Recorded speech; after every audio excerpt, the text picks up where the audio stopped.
For your viewing pleasure, this broadcast of the Municipal Council meeting of Alpena is made possible by the funding provided by the City of Alpena. Thank you for your generosity.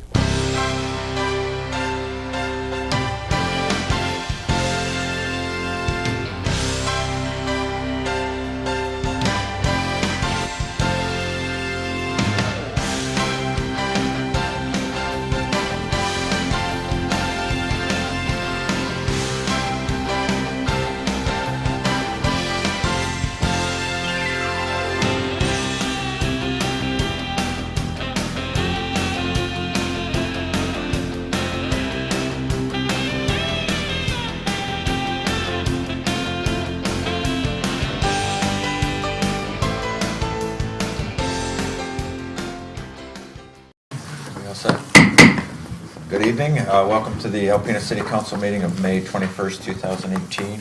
Call the roll, please. Hess. Here. Johnson. Here. Nicholson. Here. Nowak. Here. And Walagora. Here. Please rise for the pledge. I pledge Allegiance to the flag of the United States of America and to the republic for which it stands, one nation, under God, indivisible, with liberty and justice for all. Any modifications to the agenda this evening? Approval of the minutes for regular and closed sessions of May 7th, 2018. Any issues, changes, clarifications? Okay, citizens appearing before council on non-agenda items and agenda items are allowed 5 minutes each to address your concerns. This is the only time during tonight's meeting, with the exception of the city budget and the truck route, which will come later in the agenda. But any other topics you'd like to discuss, please come to the podium and state your name and address for our records. Just when the citizens do their thing? Yeah. Other than the truck route. If you're truck route, then please just I'm not wait. a truck runner. I'm just a regular guy. Oh, please. Please. I'm sorry. Sorry, regular guy.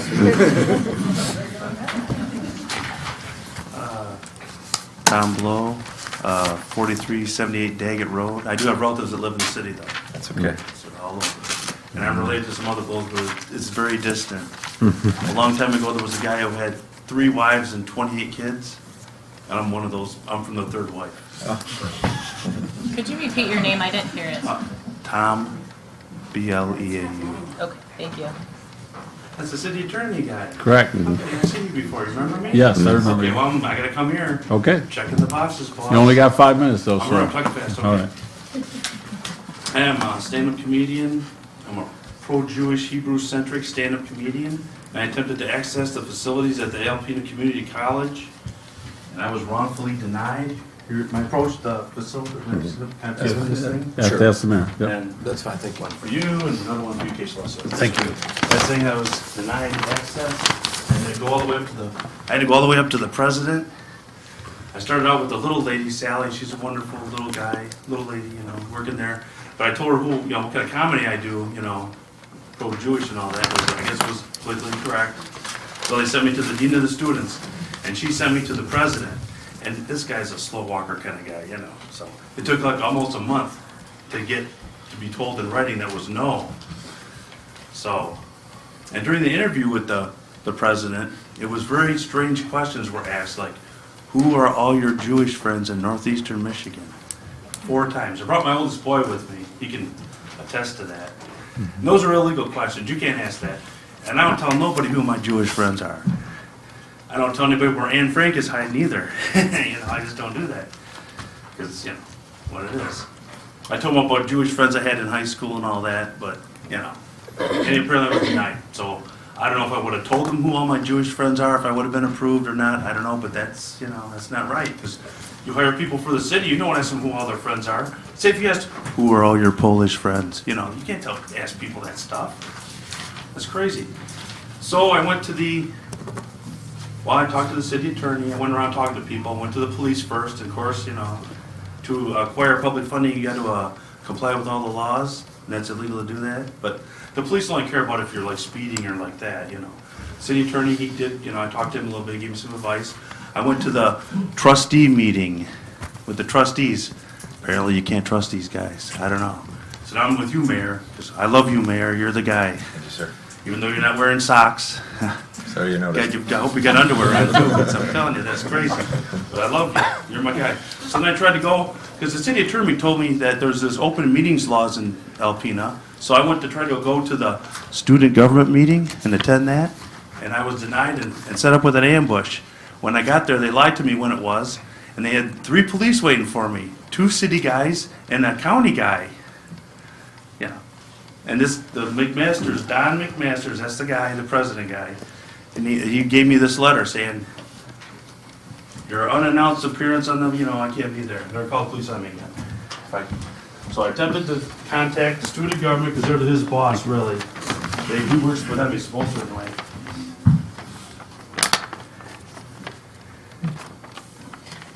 And Because I hate to bother you, Mayor, because you're a busy guy. what brought you here, sir? Nothing has been done, Mayor. I'm still denied access. Okay. I mean, I'm all paid up, my family's all paid up for freedom, My grandfather's little brother's name's on that World War II bond, he's been down there. And,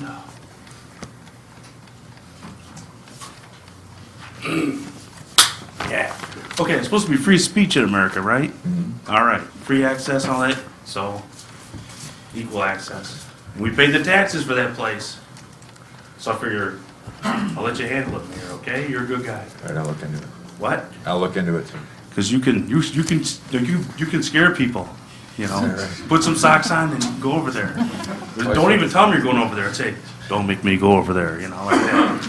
All right. We'll look into it, and our council will advise us as to whether we can do anything for Do you. you need my phone number or anything, or he has that down from before? You can give it to me, Tom. I don't recall it off the top of my head, but, If it's a cell phone, 916 okay. 4776. That's Okay. a 99 area code. Thank you. Thank you very much, everybody. The cartoon lady, I think my dad voted for you. He lives on the 9th Street over there. I told her she's a real person. That's not just, pretend. Get it, Mochi. And I think my time is up. All right. Thank you, Tom. Appreciate it.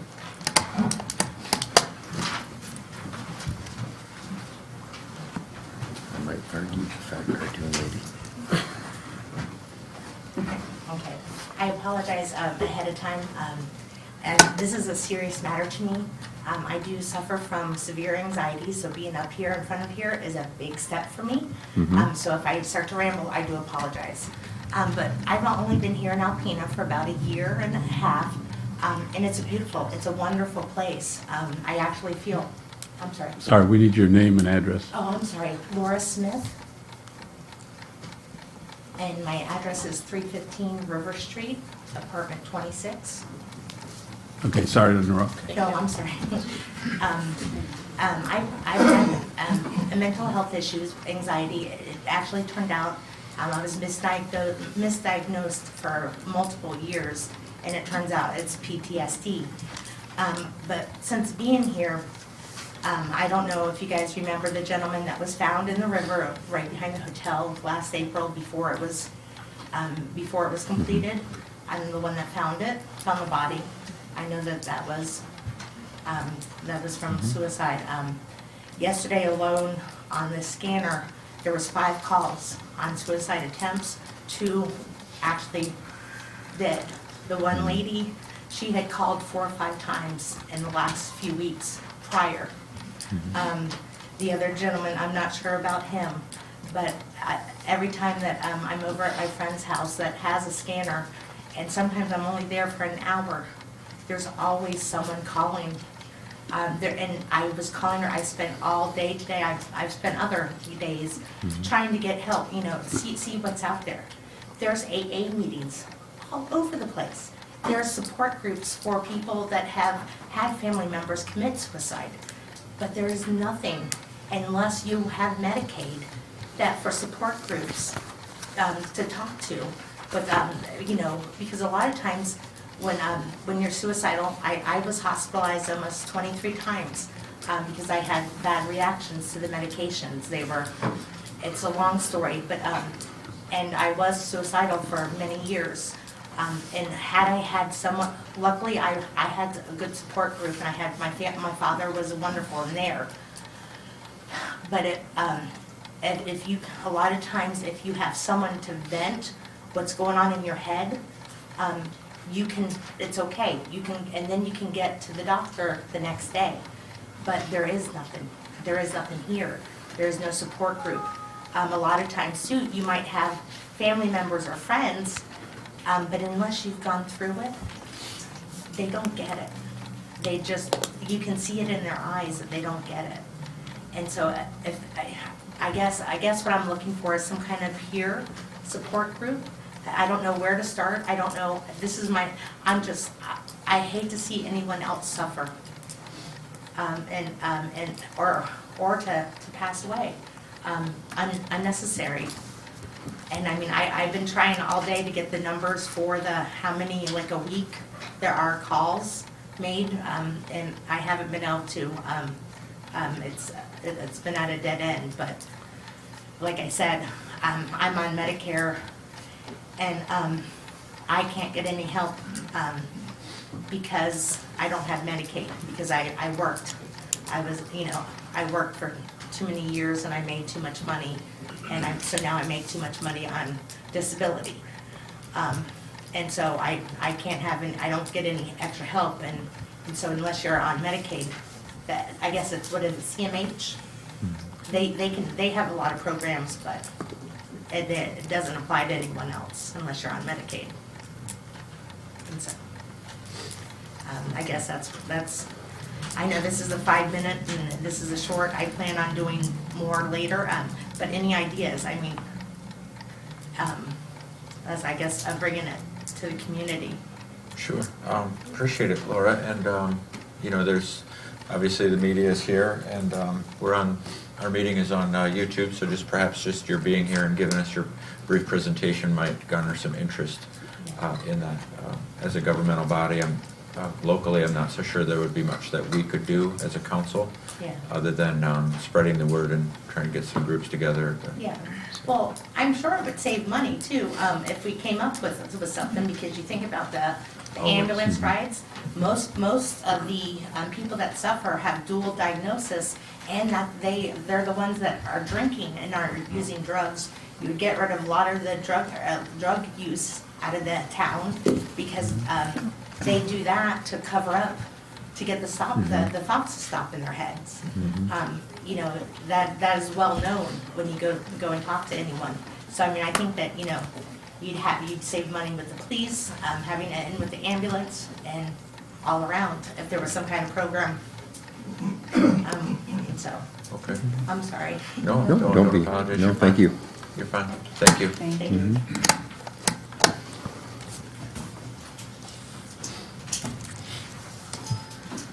Good evening, Honorable Mayor and Council. I'm your Fire Chief, Bill Forbush. Just two quick announcements for you this evening. Today, or actually yesterday, starts National Emergency Medical Services Week. EMS Week recognizes the EMS system as it has developed across the country since 1966, although in Alpena we started providing ambulance service in 1937. The system involves citizens, dispatchers, first responders, including trained medical first responders in all of the surrounding townships, with the volunteer fire departments and other departments, our countywide ALS ambulance service, and then the hospital and trauma system with secondary facilities that we transfer patients to. EMS Week is to recognize EMS providers, particularly our AFD paramedics, of whom we're very proud, and especially to thank you for your support for a strong and effective EMS system in Alpena County, which we could not provide without your help, so thank you. Number two, I'd just like to note that on Friday afternoon this week at 3 p.m. we'll be administering the oath of office to firefighter paramedic Ryan Wright and firefighter paramedic Samantha Lucas. And council and everyone else here is invited to join us here in council chambers. We'd love for you to share this special time as they start their career with the city of Alpena. That was Thank 3 you. p.m., Chief? 3 p.m. on 3 Friday? o'clock on Friday, Okay. yep. Thank you. All right, thank you, Chief. Thank you. Anyone else this evening?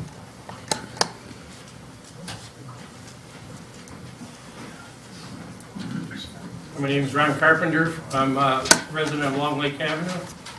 And I had a question, if anyone could tell me, is there going to be a Memorial Day parade this year? I believe there is, I yes. think so, From the courthouse, as it usually does. Yeah, I was there last year. I stood on the corner of Sobel and 9th, which is 1 block away from the courthouse. And I put 3 years in the service myself, and I hadn't been to a parade in quite a while. And Memorial Day is probably the most solemn of all the celebrated holidays because of the people that made the sacrifice, you know. There were 4 units in the parade. I went home, I was actually sick to my stomach. 4 units, and that included the squad car in the front, the color guard, there was a halfway color guard there. There were, I believe it was Boy Scouts and Girl Scouts combined with some leaders. There's probably about 20 or 30 total. And then the car bringing up the rear, I believe, was a squad car also from the DARE program with all the decals. Ford, I thought that was, the parade started at 9:30 and standing on the corner of Sobel and 9th, 1 block away, at 9:33 the entire procession was passing. No bands, no National Guard with the helmets on like it used to be, nothing. And I was just curious if, I hadn't seen anything about the paper. If anybody knows if there is going to be a parade? I would watch the paper. We approved the parade. I'm sure they will. Okay. Our city government certainly doesn't coordinate the parade, so I can't really help you with who Okay. participates in it. We just approve the route and provide the services with the squad car. And it has been approved? Yes, sir. Okay, thank So, you. yeah, I would watch the paper. It's probably Friday or Saturday. All right, very good. Thank you, Ron. Anyone else? Okay, thank you.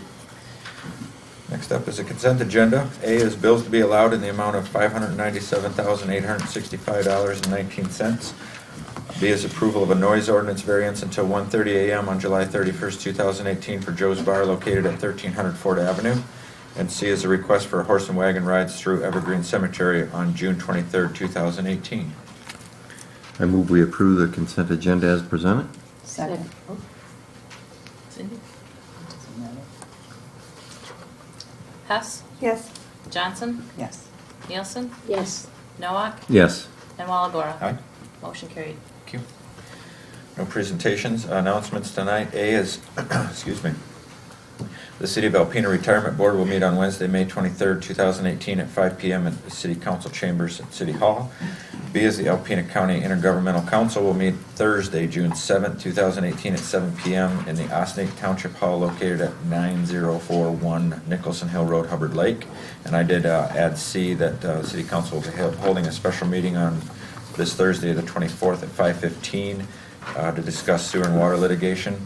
Just a note that of interest that it'll be almost immediately closed session with no action otherwise, so not much of a public or press type of meeting. Just announcing.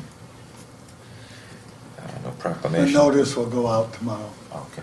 as far as the required notice. Proclamations. All right, tonight we have a city hearing. This is on the city budget. I will open the for public hearing and the report by the treasurer and city manager. What would you like to do? No significant changes in the budget numbers. Everything is still the same. Just some clerical errors that I addressed in the memo to you. We'll go through them, or- Fine, Okay. as long as it's not, is it? I don't think it's that long. Yeah. No. You just said that. Well, she's talking, not me. Yeah, So but I it probably think it's won't be not long. Wait till my turn. On page 30 of the budget, there was a clerical error in the number, the formula at the bottom, in the new formula. The way it's typed, it was actually wrong there, but the revised numbers should be 235,215,953. Oh, I said that wrong. 928. 235,215,928 for both the numerator and the denominator to equal 1. So that error there. We fixed that. The second one is on page 32 in the formula. The number on the bottom, the denominator of the formula is wrong.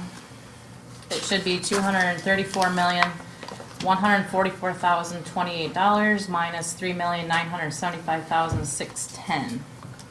And then the MRF is correct, though, the way it's typed. On page 34, the only error was at the top. It should be 2018. And then on the city council compensation page on 56, it has all the committees and boards, and we just updated that to be current with what was approved in January. Removed anything that is not existing anymore. Just a couple minor changes, and then we also have to add, and this isn't in my memo because we just found out this morning, add the Art Vision Alpena Committee and the Huron Humane Society. Other than that, I don't know of any other changes. I have just one thing. Probably will take twice as long as like the first four things. Right? At the last meeting, when I gave my run-through in regard to the Parks and Rec, I stated, and it's included in the budget, was funding basically to close one, that we would not reopen the bathroom facilities, the public bathrooms at Harbor Drive and Chisholm Street. That those would be closed with the, and money budgeted to demolish those and then set up porta-johns in that area. And while at the same time, we would be getting a design done for new facilities and looking for funding, and that new facility would be located, as our plans have always been, over across Prentice Street in Bayview Park. Since then, we've had some contact from individuals who would not like to see it closed, that they would prefer to have a restroom facility with working toilets that flush and sink, to be able to wash up and so forth, rather than porta johns. I said I would pass the information along. The staff's reasoning, and she asked where one individual where this idea came from that she did not agree with, and I said it came from staff, and it was primarily myself and Rich in talking, is that we've had issues with those restrooms for a number of years. We've had a lot of negative comments. They're basically beyond where spending any money is literally flushing it down the toilet. It's really not doing any good at all in improving the situation. So we thought it was better that that these had become almost an embarrassment for the community, and therefore get rid of them at this point, rather than just closing them and leaving a building sitting there, was to remove the facility. If council would prefer not to do that and to keep them open until such time as a new facility is built and then close them down and tear them down at that time, that is certainly your option. It will not affect the budget because there's enough money in there, whichever way we do it. We would just probably have to, along the way, do some budget amendments. But to sit and go through all that now really it's kind of a waste of time for everybody. The money's there, it would just be moving it around if you decide to leave them open. So I wanted to at least express what I had heard and then leave it to council as to what they want to do, as to whether to open them up or leave them as they are with the intent of demolishing them sometime during the fiscal year, the new fiscal year. A decision really doesn't even need to be made tonight if you don't want to. It could be done later, because obviously nothing will happen, other than the fact that we remain closed. But if you wish to make that call tonight, fine. Otherwise, we can do it at a future meeting. Just let us know which way you'd want to go, and we can take care of it. Either leave what we've got because we have not opened them, or go ahead and open them and then work with our cleanup or our cleaning crew to then have them again go in there on a probably, I think it's a daily basis.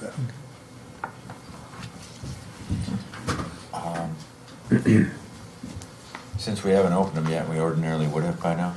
Yes, right. I believe so. In that case, Rich, they would have been open by now.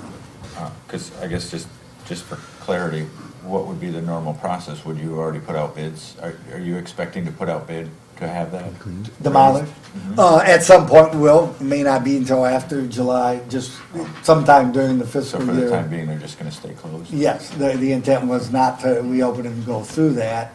We'll probably do it, we may do it fairly quickly, but again, the money won't be available until after July 1st. Okay. So it wouldn't, demolition would not occur before that. Okay, I guess I would suggest that we just don't mix it with the budget for tonight. Just continue on with the budget and then just address that even at the next meeting. That's fine, that's fine. But I just wanted to make you aware of that. Okay. It's some I information. appreciate it, yeah. If everybody's okay with that, we'll just deal with that separately. All right, thank you very much. Everyone in the public that wanted to take a look at the budget has had an opportunity for the last several weeks, so I'll ask if there's any public comment regarding the budget itself. Please come to the podium, state your name and address for our records. Okay. Any written comments, Anna? No. Thank you. Okay, I'll close the public hearing and open the discussion to council on the budget. No, going through it, I'm sure as we all have, it looked like Greg and staff had done another really wonderful job of stretching the dollars as far as you possibly can. In fact, I appreciate all the work that was done on that. Everything looked in line. I didn't see anything in there that, looked out of whack to me. I mean, it was all, really good. I'm still simply just amazed at the amount of capital and the amount of projects that you're able to accomplish on a very tight, limited budget, especially with the cost of everything continuing to rise and, tax income not doing the same. So I'm pretty satisfied with the overall budget. The only other thing that we comment is a few weeks ago I had asked on the water rates. Did a lot of research over the last couple of weeks. Believe it or not, folks, even though it's like 85 cents a thousand gallons, we are in line. In fact, we're on the lower end of everything that I could find. There's several communities in the state of Michigan that are trying to play catch up like we did several years ago. Traverse City currently, I believe, is raising water rates at least $3 per thousand and $2 on their sewer. So, with the increased cost of the projects that are coming up, and if I'm not mistaken, and maybe Rich, you can help me out with this, for the licensing process now, we have to show that we have a way to pay for all the projects to get the license approved? Yeah, we have to actually develop a 20-year capital or a fixed asset study, which goes beyond 20 years, to identify equipment as it fails and make sure we have adequate funding in place to do that. Yep. So there's a lot of communities in the state of Michigan that are really trying to catch up right now to a point where we are, even though we are still trying to catch up a little bit on our own to get to that level. Everything that I found seems like we're right in line. So my comments a few weeks ago, when you could kind of tell I'm usually very conservative on this particular topic, everything I found has said that, yeah, from what I see Rich is proposing, I don't see anything that's out of line on that as well. So.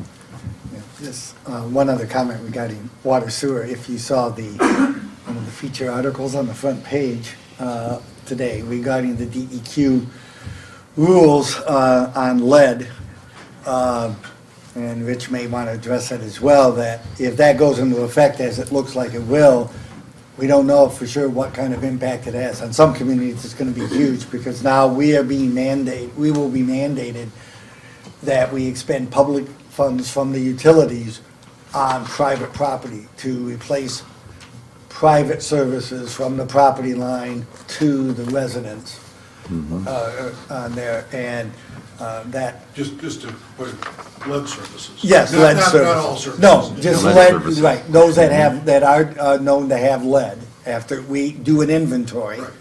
of all of our service, of these buildings and properties. So how that's gonna impact us, we don't know either, but it basically, as it said in the paper, that's going to come out of the ratepayers, and in some communities, I don't think we're as bad as many, that it's going to hit them big time in terms of an impact. Yeah. And it may not solve the problem even when it's all done, because they may still have issues within the house that we will not be addressing. So, those are my comments. I don't have any issues with the budget. It was put together very well. Again, the water rates is always the biggest news when it comes to budgets because it actually is a separate bill, and people recognize that. I guess I'd just like to state again for probably the fourth year in a row that we were basically had to make significant increase in our water rates in order to pay for capital improvements and maintenance. And we decided as a whole that we would implement those in phases rather than one big increase. Looking back personally, I would have just as soon done it in one big one because now there's a lot of, every time we increase them, it seems as though we're increasing them again, but it's all part of, most of it is part of an original increase that we needed to make. So that's where some of that increase comes from. And then as Rich addressed, the government is higher than us is implementing that we have to have funds available for replacement, and we just don't. And so at this time, we're raising them at a rate that we hope that people can afford, and I appreciate all the public input that I received over the course of the last several weeks, but at the same time, we have to do what's right for the future for the water and sewer plant. So other than that, I regret having to raise the rates all the time. Nobody wants to, but that's where we're at. Otherwise, I thought the budget was very well, and appreciate all the work. We're all set. There's several things to resolve. We'll do them all individually. Okay. Is there a number on that first resolution, or is it just the fiscal year budget adoption resolution, page 22? I didn't see that. It's just a motion, just Motion. what it is. Okay, I move we approve the budget. Second. Johnson? Yes. Nielsen? Yes. Noah? Yes. Walagora? Aye. And Hess. Yes. Motion carried. Okay. I move we approve resolution 2018-02. Second.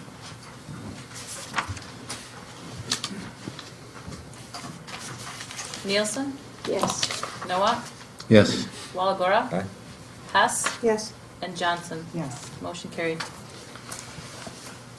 And is it number 9, the adopt the amended 2017-2018 city budget amendment? Is that a motion needed as well? That's what I'm reading. Yeah. Yeah, okay. That's my motion.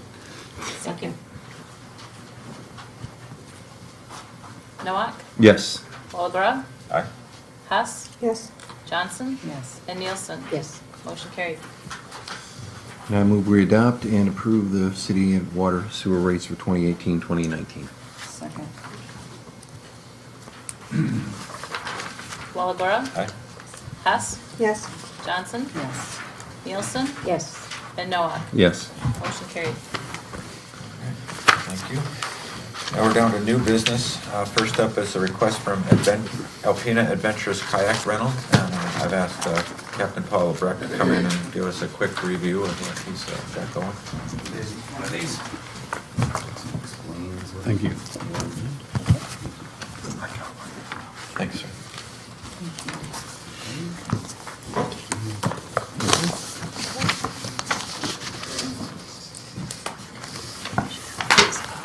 All right. My name is Paul Lebrecht, Captain Paul Lebrecht, 2961 Worth Road. Some of you might know me as Captain Paul. I used to manage Lady Michigan. I was kind of one of the few people that put her all together and brought it to Alpena, and things were up and running, and it's just time to move on and do other things to bring people to Alpena. There's all kinds of things to do here, but there's no way to take you there. So I created this company to guide people to have fun with our resources. I have a charter boat at the city marina. My slip is, I don't know if you guys got a little map of where my slip is in the marina. We do, yeah. It's the very last one, just as you enter into the big pier there. there's this huge corner, there's nothing in there. What I wanted to do to add something to do for people that are in the city, so they can have something to do, was to rent kayaks. That would be tied up at the back of my charter boat. So, number one, I'm looking for permission to do that. Number two, I'm looking for what the requirements of the council would be for insurance. If there's any extra insurance that I would have to pay. I mean, no matter what, people are crossing city property, there's parking in the parking lot to come on the charter boat. The question is will I need additional insurance to have somebody get in a kayak on my dock? Under our policy, we require a $1 million umbrella. It is, Rich? I think it's $1 million per occurrence, $2 million umbrella. Okay, which we require when the original individual did the kayak and canoe when it was at Duck Park, they were required to do that. And also Casey Stutzman right now, same thing. And they had both complied with that, but that is the requirement that we have. Because ultimately, no matter what the agreement, we're gonna end up in any kind of probably litigation that may occur if something does happen. And so we require that, and then the city be listed as additional insured. And that can be, I don't understand insurance, but. Well, I don't fully do. So do we have a policy that Paul can take to his insurer to see if, like, I guess I'm asking kind of for him, he's already got insurance for his charter business. Is it completely different than an additional? That would be up to their insurance agent to look at, but we have our requirements in our under our policies of what is required. Okay. When, for this, and then it would be to take that to your insurance, Paul's insurance agent and have them look at it Have they and done say, that? here's what it will cost to Yeah, provide it. it's an extra $1,000 So- a year to have the $1 million additional insured. My question is, when I rent a commercial dock at the marina, all my people, anybody that walks on that dock is covered as soon as they step foot on it, getting on and off my charter boat. Just like all the fishing charter boats, nobody has this extra insurance. So this was my question, do I fall under a different category like Casey, even though I already have insurance on the dock? So, like I say, with people getting on and off my boat. So I was asking Greg, that's what I kept asking Greg about, was, Yeah. do From I our need pers- this extra insurance? I don't know. First of all, it's not, you operate your charter service, that's a separate business.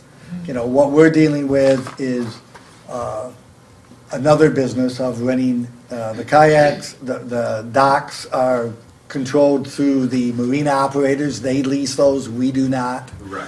on any of those. And it's, Like the marina operator does not require extra insurance for the fishing charter boats, for example. but also, it isn't just the fact that they may get on and off from the dock. It's Okay. when they're operating, whatever, they may be out in the lake, something happens, they go and then sue, that we require that Right. insurance And to they're cover ins- those they're types of insured- things. Excuse me, they're insured as well when people get on and off their boat. Whenever they're on that dock, according to my insurance guy at Lampens, they're insured. People are insured as soon as they get on your dock.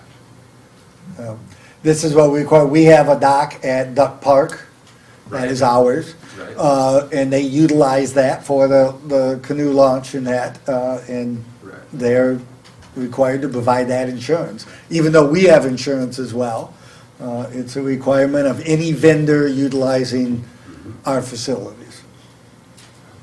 So if I have the additional insured for $1 million policy, if I up that, can I rent a few kayaks right there at the back of my boat? Don's right Before you behind me. answer that, I'm not Mr. Mayor, answering that question because it's not my decision to make. I have a meeting of the newly reinvigorated Harbor Commission, Harbor Advisory Committee.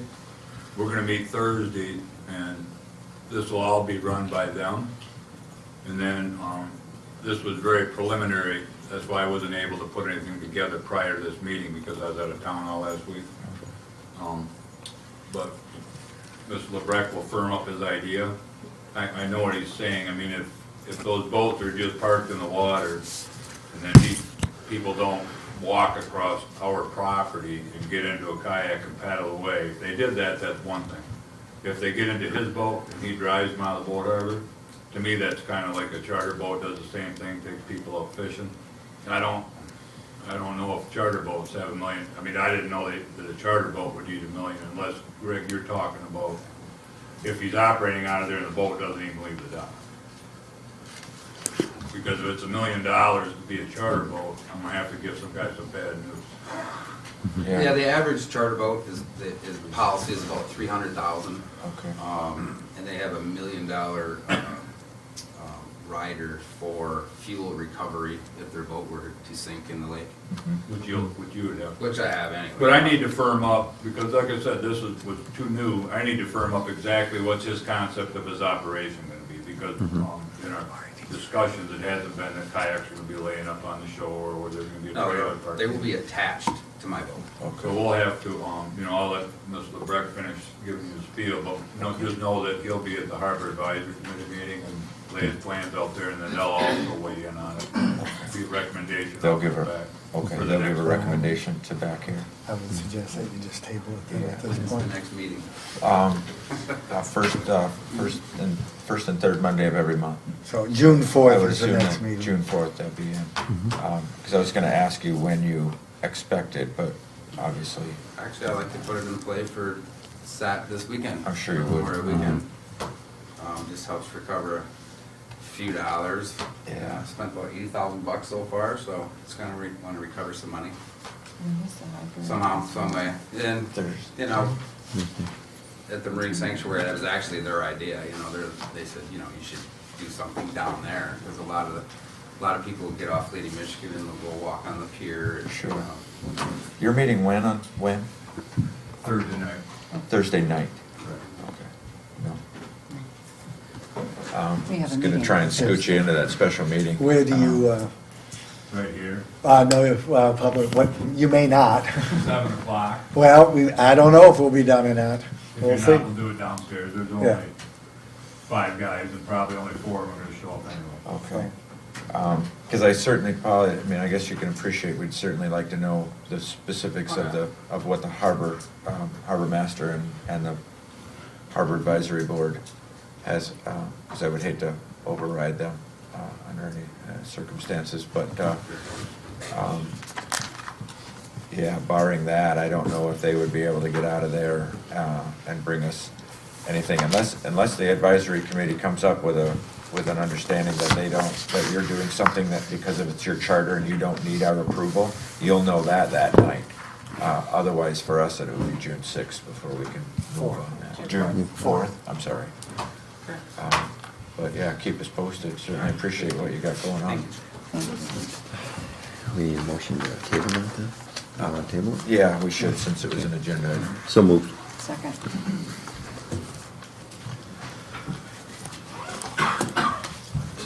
Hess, Yes. Johnson, Yes. Nielsen, Yes. Noah, Yes. and Walagora. Aye. Motion carried. Okay, next up is bid 2018 resurfacing project. Mitch? Excuse me. On May 15th, the city received an open bids for the 2018 resurfacing project, which includes but is not limited to cold milling, crushing and shaping, HMA surface and thin overlay. Bids were sent to the various firms as well as posted on the city's website with one bid received as follows. Evergreen Trucking Incorporated, $295,514.75. Didn't surprise us with only one bid received. They're the only paving contractor locally. Bowling's does have a plant.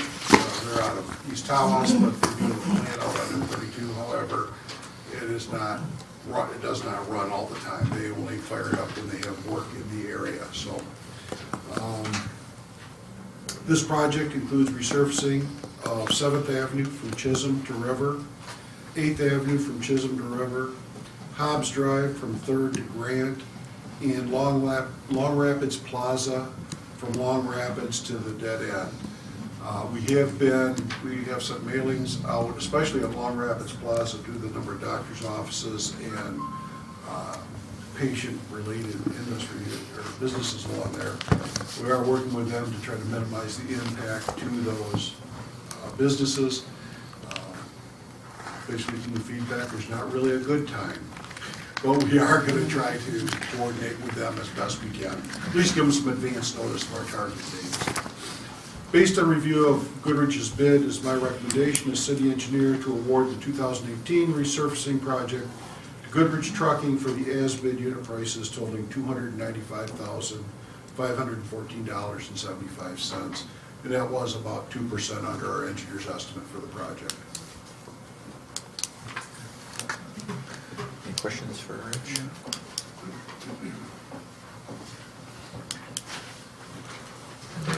I move we approve the bid from Goodrich for the 2018 resurfacing project. Second. Didn't think I was gonna go. Johnson? Yes. Nielsen? Yes. Noah? Yes. Walagora? Aye. And Hess? Yes. Motion carried. Thank you. Next up, a request to rezone property located at 212 South 8th Avenue, presentation and first reading. Adam? Planning Commission approved at their April 10 meeting, the following request. Get into that, but Brad Smith requested to rezone the property from R2 one-family residence to RT two-family residence in order to restore the property to a two-family dwelling. Home located at 212 South 8th was recently purchased by the applicant. He wants to remodel the property as a duplex. The property at one point was a legal non-conforming two-unit property, but had been converted to a single-family home. Surrounding uses include two-unit homes in the RT zoning district to the northeast and several legal non-conforming two-unit homes to the south and west within the R2 district. Property in question, again, zoned R2. If you look at your zoning map, it is partially surrounded by RT property. I did buy one of those today, so it does seem to make logical sense as far as the location. Future land use map does show this area is single and two-family residential, and again, the Planning Commission voted 8-0 at their April 10 meeting to approve the rezone request. Do you take a public input from the residents around there on the Planning Commission level? We notify everybody within 300 feet as part of the public notice process. We also publish something in a legal notice in the Alpena News as required. And we did not have anybody, any comment on this particular request. Would you ordinarily just do one property, or, because you're not encompassing like the whole block, or? Correct. That is something Planning Commission discussed about trying to cast a wider net, knowing there are several duplexes in the area. The applicant really preferred not to wait. He wanted to get his approval in place, and generally we try not to. I don't want to rezone a lot of properties that don't necessarily want it. Planning Commission did recommend we send out mailings to that area if there are, basically check our rental records, see if there's a lot of duplexes, and see if there is any interest of a larger rezone request. But basically, getting responses back from all those duplexes would take time, and the applicant didn't want to wait. Okay. Thank you. That's all I. That's right on the border. Any other questions? You want to file and save it? Well, yes, we have to have first reading, which I guess our attorney Oh, does. sorry. This is ordinance number 18-440. It's an ordinance of the City of Alpena, Michigan, providing that the Code of Ordinances of the City of Alpena be amended by modifying and revising ordinance number 392 of said code. Be it ordained by the Municipal Council of the City of Alpena, State of Michigan as follows. The zoning ordinance of the City of Alpena, being ordinance number 392, establishing zoning districts, schedule of regulations, and zoning map, is hereby amended and revised in the following manner. The zoning classification of the following described parcel is hereby changed from R2, one-family residential, to RT, two-family residential district. The legal description is the northeasterly half of lots 7 and 8, block 18 of the village, now city of Alpena. The parcel is commonly known and located at 212 South 8th Avenue in the city of Alpena. And the provisions of this ordinance shall take effect 10 days after being adopted by the municipal council and duly published. Very good. Receive, file, and leave. Okay. So moved. Second. Flip the resume.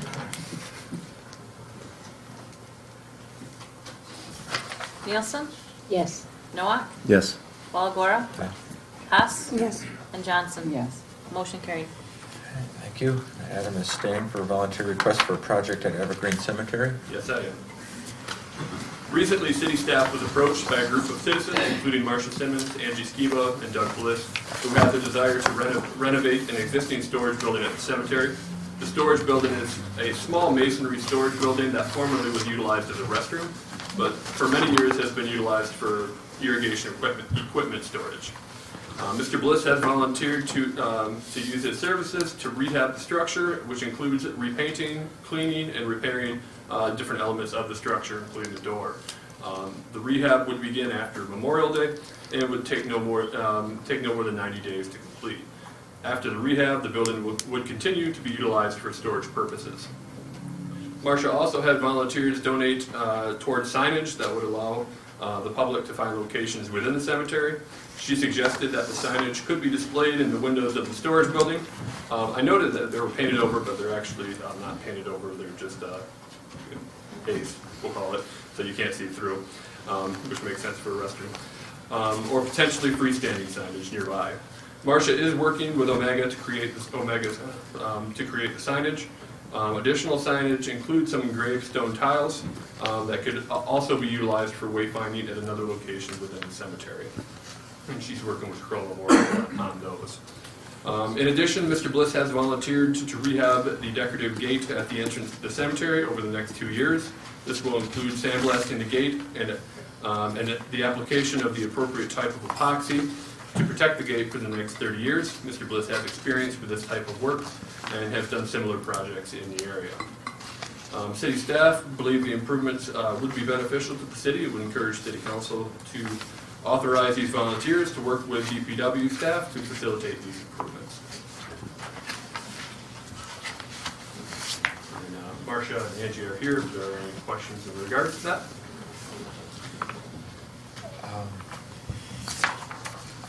No, I applaud your volunteerism, for sure. I guess my question would be maybe geared towards your experience with Mr. Bliss, that he'll be very communicative with you as far as what the signage is and the rehab of the gate. I guess he's doing the rehab of the gate. And the building. And the building, just to make sure that we're communicating, and this is no knock to Mr. Bliss whatsoever, but if we, people show up one day and it's bright pink or something that's just not appropriate. So he's being very communicative with the caretakers of the cemetery. Absolutely. We're going to have him in contact with Sean and the cemetery caretaker as well to make sure that he's working on their schedule and that they're aware. Okay. And then if we are looking to replace the fence along 23 or 32 there, that we coordinate that in terms of what the color and so forth, so it's all consistent. Excellent. No, the only comment I have is a big thank you. It's groups like these that really make a difference in our community, and we really appreciate you doing this and stepping up to do this. I agree. Motion to approve. Okay, I move we authorize this volunteer group to work with the cemetery staff and facilitate the improvements as presented. Second. Noah, Yes. Walagora, Aye. Hess, Yes. Johnson, Yes. and Nielsen. Yes. Motion carried. Thank you. All right, next up, and I appreciate your patience, I'm assuming that most of this crowd is for this, is the truck route modification on Long Lake Avenue. We have a public input session. Rich is going to give a presentation. what it is that is in the plan, and then I'll welcome public input. Just a note that we won't get into dialogue between our guests. We'll keep that at a minimum of or none. But council wants to hear your opinion, and I don't expect to make any decisions tonight. This is public input. We're going to take some notes. We're going to understand what the concerns are, and then bring that back at a later meeting. So, if you would like to begin, sir. City staff met with Dave Gildner and his attorney regarding a potential modification to the truck route to allow single-unit trucks to travel along Lake Avenue from Elm Street south to Walnut and Walnut Street, from Long Lake Avenue to Miller Street, to access the existing truck route system within the city. The modifications would only allow single-unit trucks, concrete trucks, dump trucks with no trailers, and by trailers, we're looking at the gravel trains and that. Good example, DT Energy, their contractor, they'll have they need a dump truck to pull the backhoe that they pull through there. So, I mean, there's going to be some uses like that, but basically they need the equipment to do their job. The attached truck route map depicts the existing truck route within the city, and as can be seen in this, the dashed or dotted yellow is presently not part of the truck route system. It comes down as far as Elm Street on Long Lake Avenue, and then encompasses Commerce Drive and portions of Johnson Street, Miller Street, to 9th Avenue. Mr. Gildner's attorney followed up with Dave Marleski. Mr. Marleski, at that time, my understanding from them was supported the idea and suggested limiting truck traffic to daytime travel only.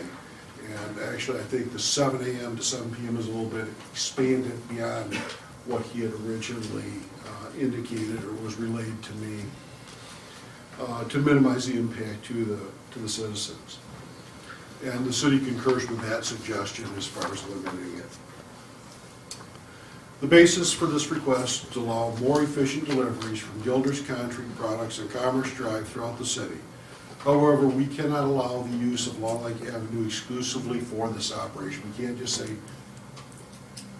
you know, Gilder's Concrete, you can do it, nobody else can. So if we are going to make those changes, it needs to be opened up so that any of the trucks, single unit trucks, would be able to access that route. Obviously, Long Lake Avenue is a hot topic. Actually, I think that was the firestorm that started the whole truck route scenario back in the early 2000s. We had a lot of complaints from it, and that was the impetus for us developing the truck route. So there was a lot of emotion, a lot of thought, and a lot of comments that were provided due to the impact along there. So they said this is an option. There are other options that are potentially better long-term options. We tried a few years ago to get a route along parallel to the railroad tracks between Johnson Street and Long Lake Avenue. Mm-hmm. That did not come to fruition for a few reasons, including funding and right-of-way issues. That was one option. There are other options out there that would need to be explored, but there's also some pretty significant costs associated with any of those. So, with that, I'll be available for any questions. Just a clarifying question, Rich, if I may. You know, you mentioned the power company truck, but snowplow trucks are considered a single unit. Trash, those are all considered the same. Is there a certain amount of axles or whatever that they can have under there to qualify on that? Basically, it's, you know, what it's targeting towards one unit vehicle. Okay, So we're not talking about a semi pulling Okay. a lead, or, you know, semi lead and a pup following along behind, okay. gravel train, et cetera, as a gravel Right. train. It's really targeted towards that single unit. Right. And like I said, you have some equipment that requires a bigger vehicle to pull it if it's gonna be trailered down a road. So that, in those instances, there may be needs for a trailer behind it, but the intention behind trailer was, you know, prevent gravel trains and that type from coming down through there. And you're confident in the event that this,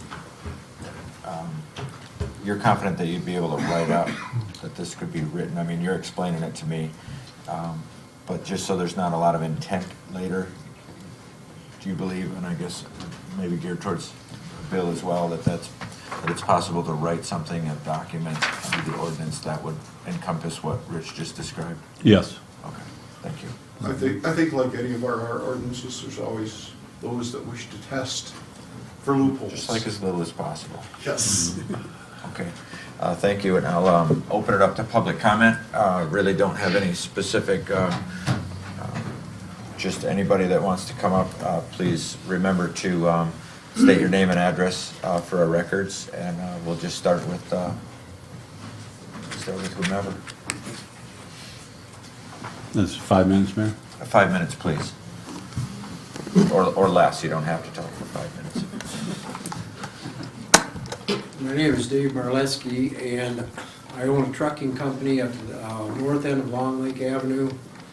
And back a while ago, when that truck road ordinance was enacted, it left a number of us companies at the end of Long Lake Avenue, down Commerce Drive, and all in through that area without a way to enter that industrial park without going 14 miles into the township to get to and from our place of business. And in the springtime, when weight restrictions are on and work is being backed up, we can't get to our jobs, we can't get anywhere, we just take work. It backs us up, backs us up, backs us up. Then they release the weight restrictions and we're allowed to go. And at that time, we're so backed up that time becomes essential. And when you think about the number of trips that I make per day just to get to the city, 14 miles, back and forth, and I watch Bruce Goodrich trying to pave in the city, and his trucks have to go round and round and round. They chase their tail. I watch MacArthur's. They're working in the city. They're doing a lot of your sewer and work and whatnot. And they're trying to get back in there to get to the limestone quarry and whatnot. And they go round and round and round all day long. And like I said, when we get backed up with work in the springtime, it becomes a kind of a nightmare. I'm backed up in work right now, and time is essential. I mean, it takes me a lot of time, day after day, to run back and forth, back and forth. If you look at, on that map, you'll see right by the railroad tracks, I'm 2 blocks. I'm literally 2 blocks from the truck route. And that's all that divides me from that and the truck route is literally 2 blocks, and we have no way to get there other than a 14-mile round trip. And the cost, we're looking at about 3 miles to the gallon for diesel fuel. The cost of diesel fuel is on the rise right now. That costs a lot of money. You know, all of us truckers in a year's time to pay that kind of money to is all we're doing out there, chasing our tail. And I've got, I own 2 houses on Long Lake Avenue. I've got a number of properties. I've got my shop out there, and I pay a lot of taxes. My plates on my dump trucks alone cost me $2,500 a year, 1 unit. I've got 10 units. Do the math.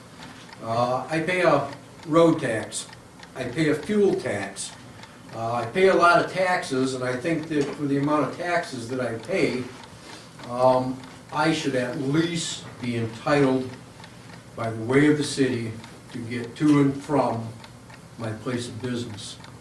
I don't know if Long Lake Avenue is 100% the right way of going about this, but it would be a start, it would be helpful, and I think that everybody has to share in the burden of trucks. I think right now, if you went over the United States, you'd probably find that you've got 500, maybe 1,000 trucks in a route right now going past residential housing that's en route to Alpena, Michigan, bringing car parts, food. You know, it's nice when you go to the gas station that there's gas at the pump for people. It's nice when you go to the food store, there's food on the shelf. And that's, thank you very much, truckers. They do that, they provide their service, and they do all that.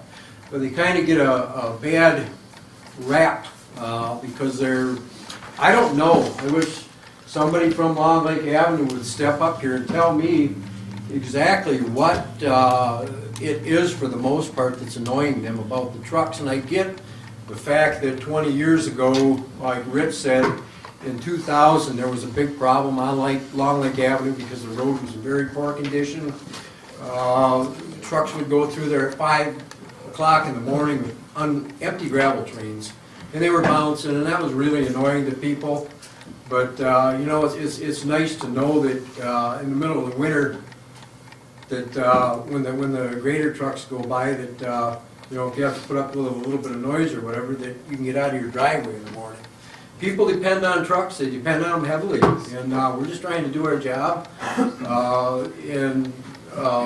There's also a safety issue with trucks.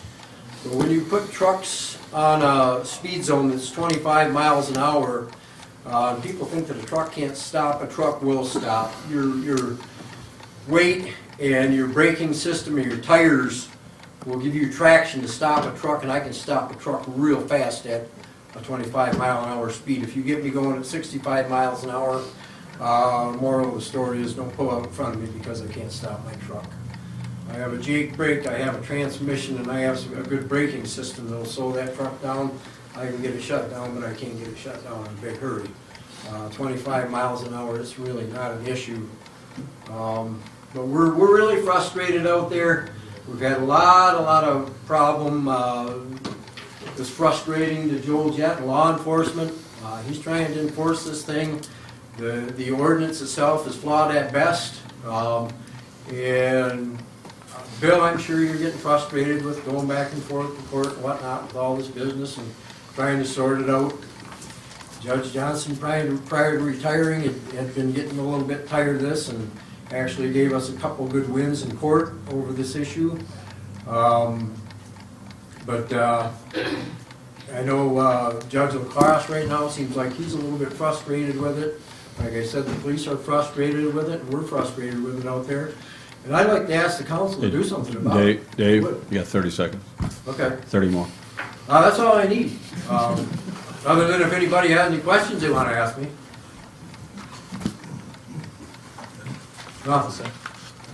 Do I have time for a question?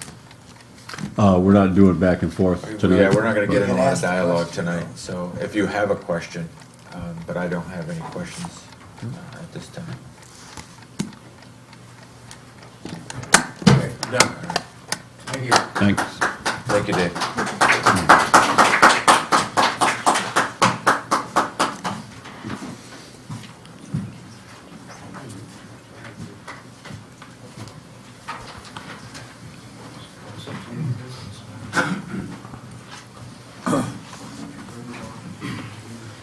My name is Mike Rose. I'm with Specification Stone Products on 1009 Long Lake Avenue. And, you know, back in October 2015, Rich did mention that we looked at some alternative truck routes that could be possibly available. And one was the extension of Commerce Drive all the way over to Johnson, which gives you the ability to take a left or a right there because that is a designated truck route. Now, in the long term, we've looked at it, done a little things. The current route we take is up to Hamilton Road, back over to 23. Coming out of our quarry, it's 28 houses we pass. Okay, so I can understand some of that traffic on Long Lake Avenue, and most of that speed limit is 55 miles an hour. Dave did mention here about slowing a truck down. Well, the current route, if we could ever get this proposed, and, you know, I can't really say what happened, we do work with Lake States Railroad quite a bit. We're actually their largest customer moving rail out of the quarry. I know there's been some issues to kind of extend that road, but they opened up to me today and said they'd be more than willing to talk about the extension of Commerce Drive all the way over to Johnson. I mean, they said they would be fine talking, sitting down about that. But in the long run, I think for the community with the commercial park that we have out there, that would be your best truck route, going over to Johnson up to 23 instead of coming off of Hamilton back on 23. You know, we all look in risk in our daily lives, but I'm very surprised we haven't had any incidences up off of Hamilton and 23. I mean, have you ever seen a truck trying to get across over there? Is anybody? It's pretty difficult, isn't it? So you look at risk on a daily thing and safety, as I look at, going back over where you have lights, you have traffic controlled at 30 miles an hour at the max. I think that's something that we need to continue to explore. I want to see Gildner get a truck route. Obviously, I can understand him getting concrete into the city. But like Dave mentioned, we have other contractors that are trying to get into the city too. And, you know, we're all looking at the dollars. There's no doubt about it. The city has to look at the dollars. We have to look at the dollars. And that's extended cost for them. So I'd appreciate if the council would seriously look at extending this road and seeing what else we could do down the railroad tracks, working with Lake States, Omni, and doing that. I think that would be a better solution than trying to put a Band-Aid on here, because we all know what Band-Aids do. They usually fall off. So please, take a look at it, and I appreciate your time tonight. Thank you very much. Thank you, Mike.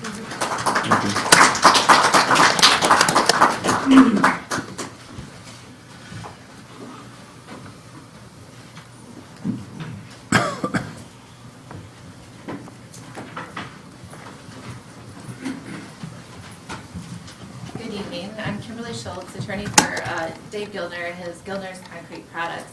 And I just wanted to add a few things, although I think the gentleman that went before me did a very fine job in explaining. But just for the citizens so that they are aware, there are several businesses there that currently are required by city ordinance that whenever they are on a truck route or close to a truck route, that they are supposed to get onto the truck route as soon as possible from wherever they're located to get out of the city to come back into the city. And so for Gildner's, they have their shop on Commerce Drive, and that's a truck route. So to accommodate them, the city says, okay, you can go right on Long Lake Avenue, but that takes you out of the city. It takes you to Hamilton Road, just as like the other gentlemen were explaining, and then they have to come back into the city. And so when we were discussing the truck route with the law enforcement, my question to them was, well, what if there's some concrete that needs to be delivered to Shallow Station, which is at the corner of Walnut and Long Lake Avenue, and they just went through a renovation, so I mean, it was a legitimate question. And law enforcement's answer was, well, they gotta go right on Long Lake Avenue, outside the city to Hamilton, and then come back into the city to Shallows. Well, Shallows is maybe a mile, maybe 2 from the shop. It may not even be that. And yet, the law enforcement, because it's what the ordinance says in their opinion, is to go out 14 miles one way, make that delivery, and then go around 14 miles and come back. And to me, that's really not workable for the businesses in that area. And not only is that Gildner's back there, just to name a few, just sitting here thinking about it, it's Propane Plus, All Rose Steel, Nemrock, there's 3 construction companies, Sadler's, Gilbertson's, Leadsley, the city garage is out there, Magnolia Coupling, Great North Foods, MacArthur's Construction, they go out there a lot, Marleski's, Lujan Manufacturing, the Quarry, and this is an industrial park, so there's many others I probably haven't named. But they all, too, are faced with that same 14-mile route one way, 14 miles back. And like Mr. Marleski was explaining, there's costs involved with that. And although I can appreciate all of the citizens who are concerned about that Long Lake Avenue traffic, I think in our discussions that we've had that essentially we don't want to negatively impact the city. But think of all the city projects that are going on within the last year. the splash park, the dog park, rebuilding the pier, the 8th Street city refurbishing of Tawa, Sable, and the new ones proposed, River Street, all those areas. Any of those businesses on the north side that want to service and provide materials, labor, anything to those projects, they are required 14 miles out, 14 miles back for each truck. Now, Gildner's has 3 ready-mix trucks, and I don't know how many trucks the other businesses have. But that's a lot to ask of your little local community who wants to be the supplier, who wants to be the labor force. Otherwise, they're getting outsourced to other businesses that may be located in the city who don't have that same requirement. Maybe they're being outsourced to township businesses that don't have that problem either. So frankly, it's just a matter that these businesses are really asking the city to take a look at what's fair and what's helpful to them. There's a lot, the city built that industrial park out there. They're building one up north. And if you want the city businesses not to be in the city, you have to give them a way to access the city projects without negatively impacting them, in my opinion. And there are many cities that face this, not only Alpena. Marquette's going through a revision of their truck route ordinance. There's other cities that this city could look at for guidance. I think it's time. This city ordinance is section 94-5.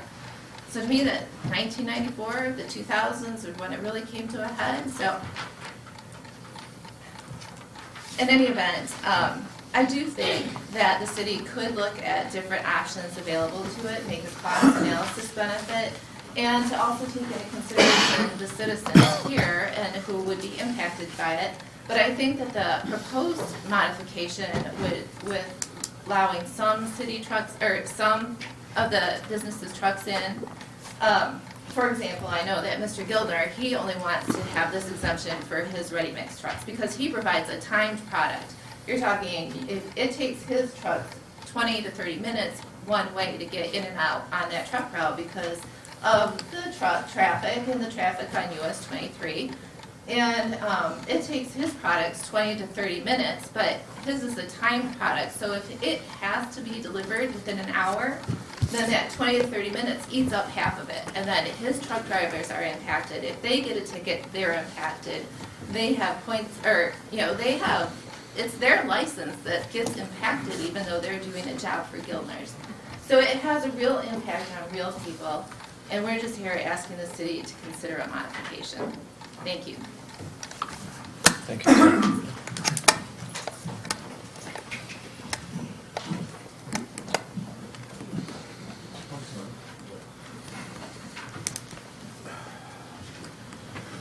I don't know who to address this to. I'm at my wit's end.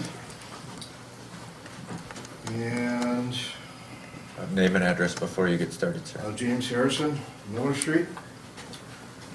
And I'd like to know how you're gonna monitor and control this truck traffic when you can't monitor it and control it right now.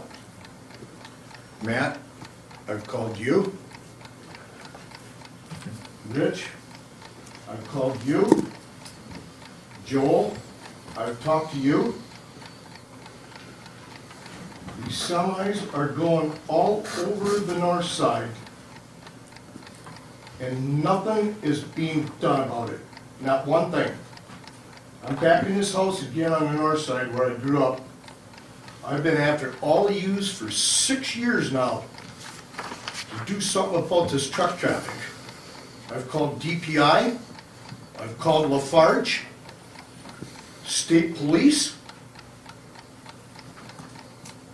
I got every semi while I'm home, the time and date. They come down Miller Street, Ford Avenue.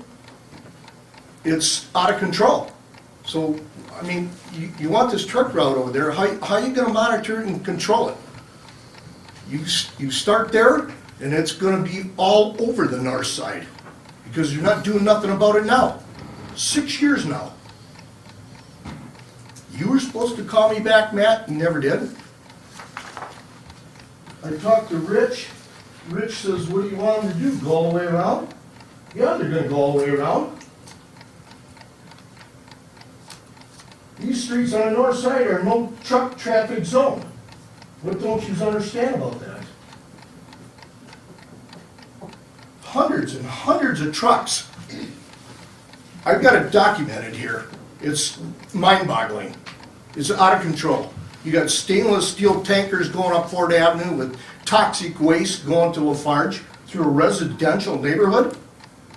You know, you all talk about paying taxes. Yeah, I pay taxes too, and I got the right to live in a quiet residential neighborhood too. Correct? We're not gonna get into a dialogue together like that. Just address Well, us and. What my concern is how you're gonna control this, because it's out of control already. Nothing's been done. Not one time have I seen a semi-truck pulled over on that north side on one of those no-truck streets. Not a one. Why? And it's every day. It's every day. Would you want semi-trucks with toxic waste going through your neighborhood?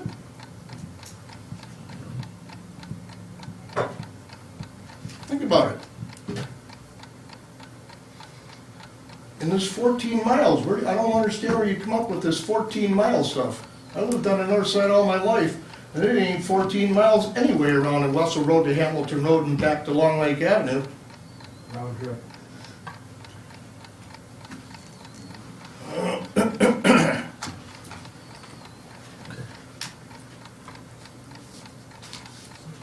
I mean, I know I only got a couple minutes here, but it's out of control already, and yous want more of it yet.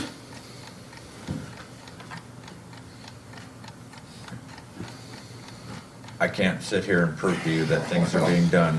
So And I'm not lying, because my time and date, you can go to DPI and Lafarge, and I'm sure they got it logged in the same time and date that I got written down, so I'm not lying. These semi-trucks are out of control, all over the north side. And they're all no truck zones. And nothing's being done about it. Not one thing. Nothing. Thank you. Thank you, Jan.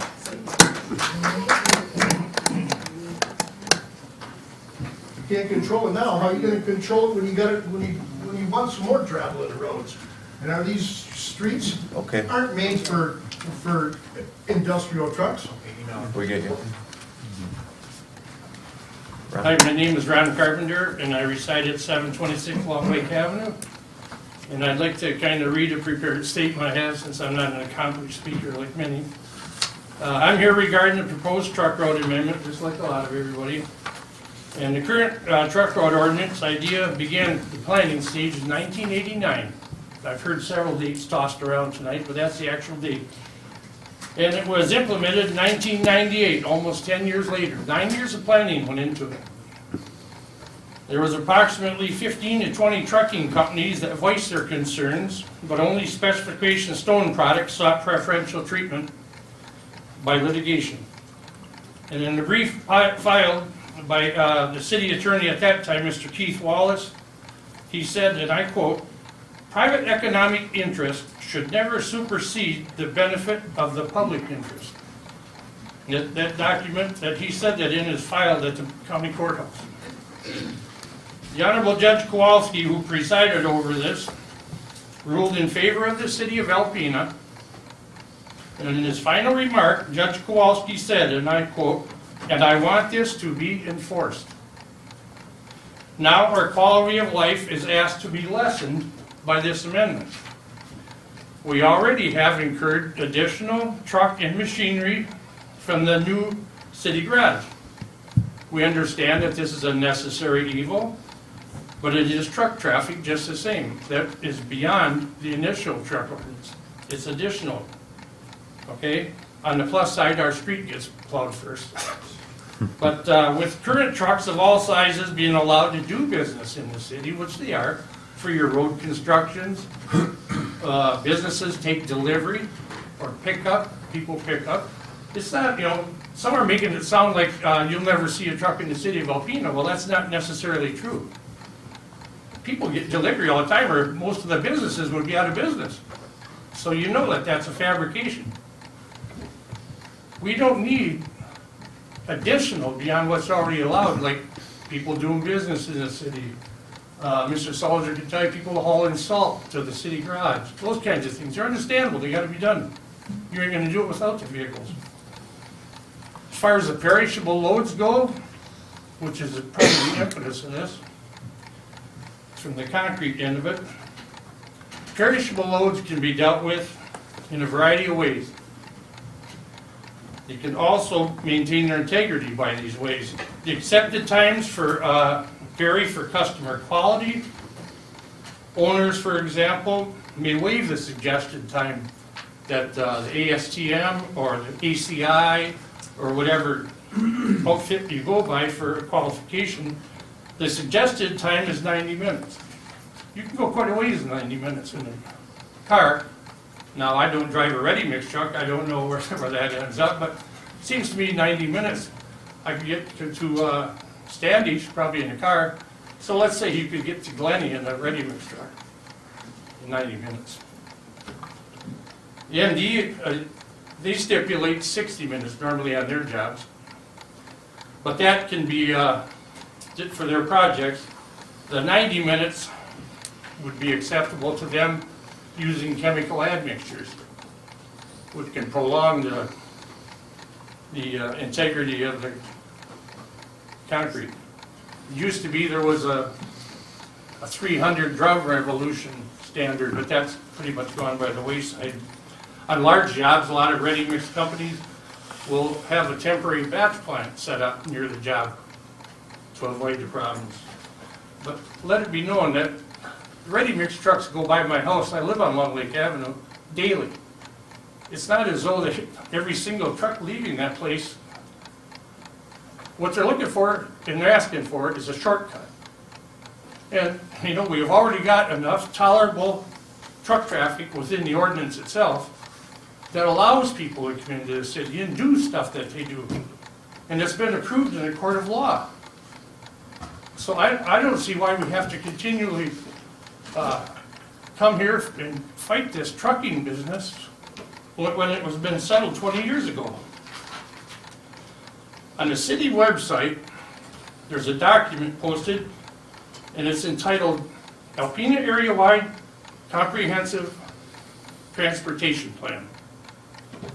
And the input for this document was received with the assistance of the Michigan State Police, residents against the bypass, residents for the bypass, MDOT safety engineer, the MDOT planner, various businesses, NEMCOG, our city planner, which Mr. Sundin was at the time, our present city manager, with also input from the County Road Commission, the County Board of Commissioners, and the Township Supervisor, all assembled this document.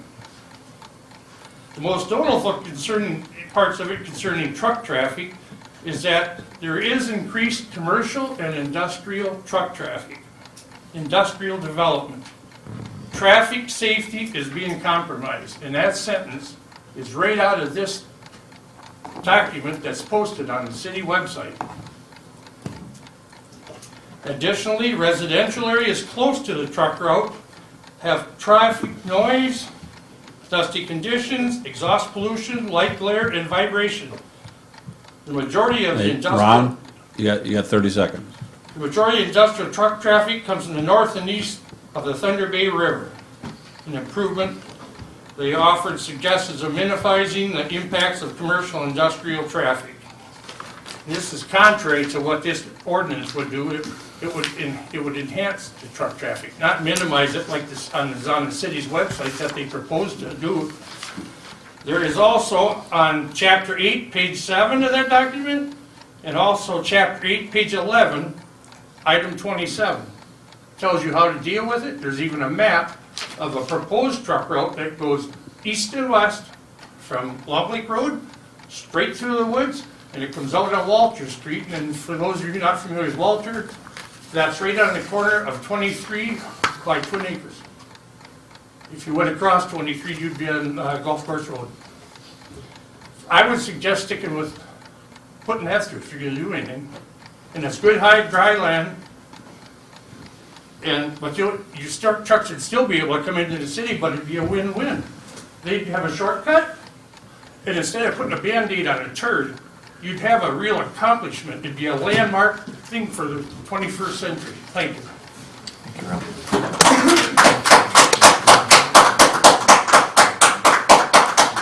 Is there anyone else?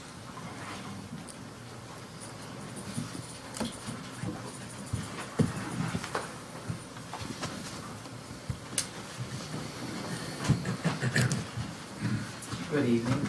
My name's Don Lewandowski, and I live at 603 Long Lake Avenue, and actually, I lived in there forever. And there's some mistruths that has been said about this. As a resident of that area, I've called frequently because of violations. And I was under the assumption, like Elmer's, the concrete place, that they were not an exception because they constantly would go by. It wasn't the fact that it was load, it was because of the speed that they were going at. That was not the issue. When I called the police and say about their speeding, and I called the business up, they said, well, we got to get there fast, that things moving around and it's going to, okay, but they were speeding. That was mainly a speed issue. And I assumed when I called on violations, the police department said, as I understand, that as long as they had a job currently in the city, that they were allowed to take that shortcut to that 4-block area. I don't know if that's relevant, but that's what I was told. So I'm amazed that I hear that there's all these restrictions, the cement truck and so on and so forth.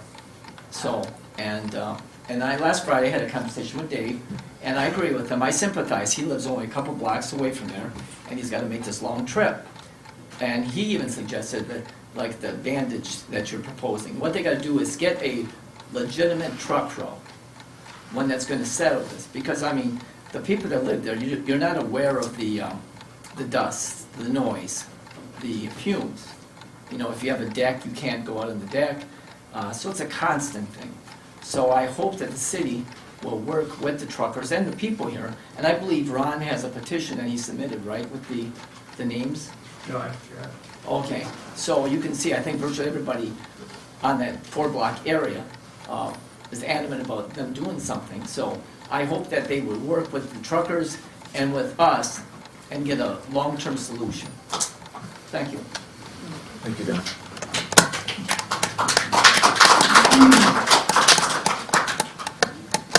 Did I feel to return this petition? Certainly. 49 signatures from the stretch of Long Lake Avenue. Thank you. Thank you, Ron. Thank you.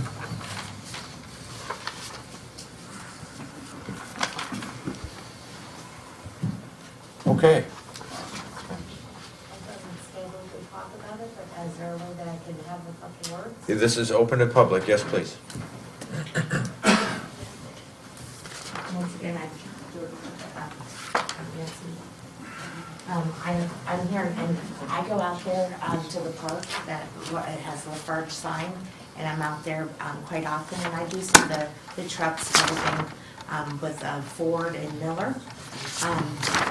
But we're talking about 14 miles and had them having to go, going several times a day and everything like that.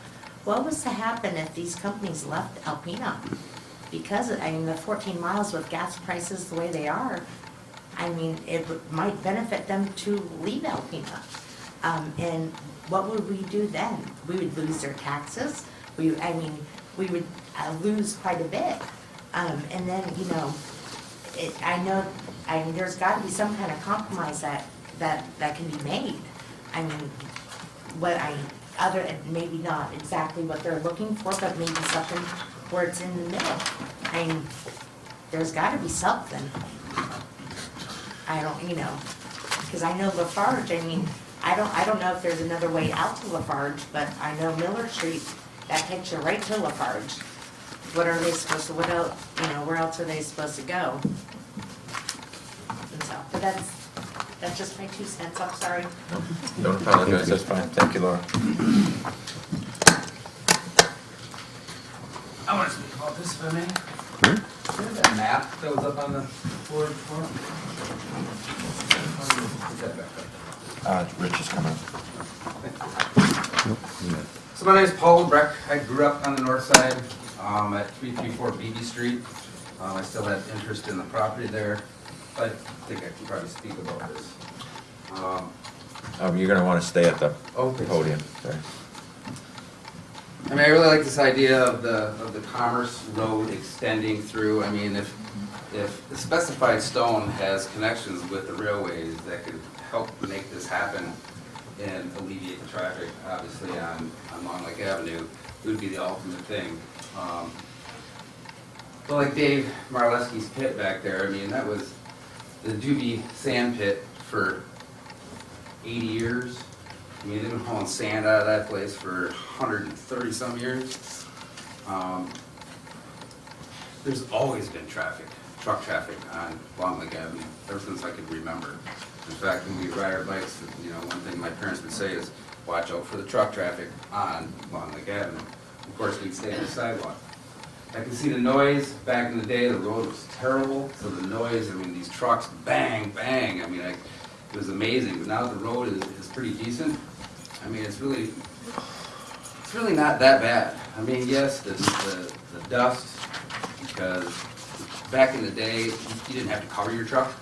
You know, you could have a sand truck and just nothing at the top of it, so the truck would blow through there and there'd be sand flying over there. I don't see that anymore. I'm at my mom's house almost every single day. Yeah, it's an industrial park, and there's a lot of business that's done in Alpena in the city. So I think between Specified Stone, Dave, Marleski, Trucking, Gildner's, I mean, there could definitely be a solution. And this Commerce Drive cutting through there would be the ultimate. I mean, there's nothing there. It's just woods. You know, and if he can get permission from the railways to get easement through there, I think the city should help make that happen. That's it. Thanks, Phil. Am I allowed to speak again, Matt? Not really, Ron. We give you 5 minutes, it's 5 minutes. Could I add something just briefly? I didn't talk for long, it was just a short thing. It was just on the issue, okay, I'm sorry. Because they mentioned about the dust and that, but in fact, because of the volume of truck, our roads have been deteriorated on Long Lake Avenue. Just last year, there was like a sinkhole near the sewer area about that big, the city had to come and fix. And we have no curbing in front of the house on the main road right now. And all the blacktop is eroding away in like, you know, bits and pieces. You can go there and literally pick it up like that. So that is having a direct impact with the truck traffic. So I thought I'd just mention that. And that's Long Lake Avenue, right? Long Lake Avenue. Okay. 600 block area. Okay. Okay. Anyone else? All right, in keeping with the public session that we were having, like I said, we weren't prepared to and still aren't prepared to make a decision on this. I want to appreciate everybody's input. Everyone here is available to the names and addresses in the event that you have further questions or something that pops up later that you'd like a little bit more clarification on. And the business is out there as well. Again, I guess, as many of you mentioned, having the bypass would have been the ultimate solution to this. Funding, just so you know, funding is pretty much was the issue with that. So I appreciate you still supporting that, and that may come up again at some point. That's the long-term solution, but in long term, I can't even imagine where that funding is going to come from. But we're still looking. Greg and I just talked about it not too long ago. So we're still, we're still actively looking for funding for that road. But in the meantime, we'll digest this over the next couple of weeks, and I would assume that you expect to put this back on the agenda. Yeah, 2 weeks whenever, from now. if you wish, if you want it back on at that point. If somebody wants it back on the agenda. Otherwise, we can do it the second meeting in June, whatever it is. Personally, I would I'd like to suggest that we just table it until the next meeting, which is the first meeting in June, only because I would like to get a decision made as to whether, I think a couple of weeks for everyone is probably long enough. If anybody needs more time than that, I guess. Now, which road is that you said you're looking for funding for? That would be the bypass. That was the one that ran along the railroad right away from Miller Street on up. Initially, it was to go back behind Wolverine and come out of Commerce Drive. It was two issues: funding, which we had a huge gap that we could not fill, and two was getting the easements. We couldn't get all the easements either. And you know how the college feels Okay, about it. hold on, we're No, not so- gonna get into a discussion. We're So not just gonna as get far into a as- discussion. The So, circular said we could Ron, ask questions. Mr. Carpenter, no, sir. It said we could ask questions here, right in the mail that you sent us. And I mean, you asked that question, that's where the route was to be, and for those two reasons, it did not move forward. We couldn't get all the easements, because that's what we have to build the road, and we didn't have the funding, nowhere near the What funding. about the bypass on your plan that's listed on your website, the City of Alpena website? But- That bypass road. I guess all I'm trying to say is that with your questions, I don't, if you have a question, there's a question. I don't wanna get into a debate about, right now, we're talking about the dotted line. I brought it up only because there are other long-term solutions that Rich talked about. Tonight, we're talking about public input for the dotted line, and I don't wanna regret coming up with the fact that there are other long-term solutions, that this is a proposed short-term solution. And so I just don't wanna get into a debate about the long-term solution. So that's what I meant.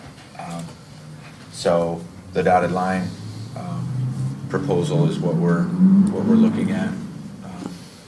And again, if everybody's comfortable with a couple of weeks. Same here. A motion. Yes, please. I move we table this until our first meeting in June. Second. Walagora? Aye. Hess? Yes. Johnson? Yes. Nielsen? Yes. And Noah? Yes. Motion carried. Excuse me, what was the date? June 4th. Our regular meeting, regular city council meeting. I move we adjourn. Second.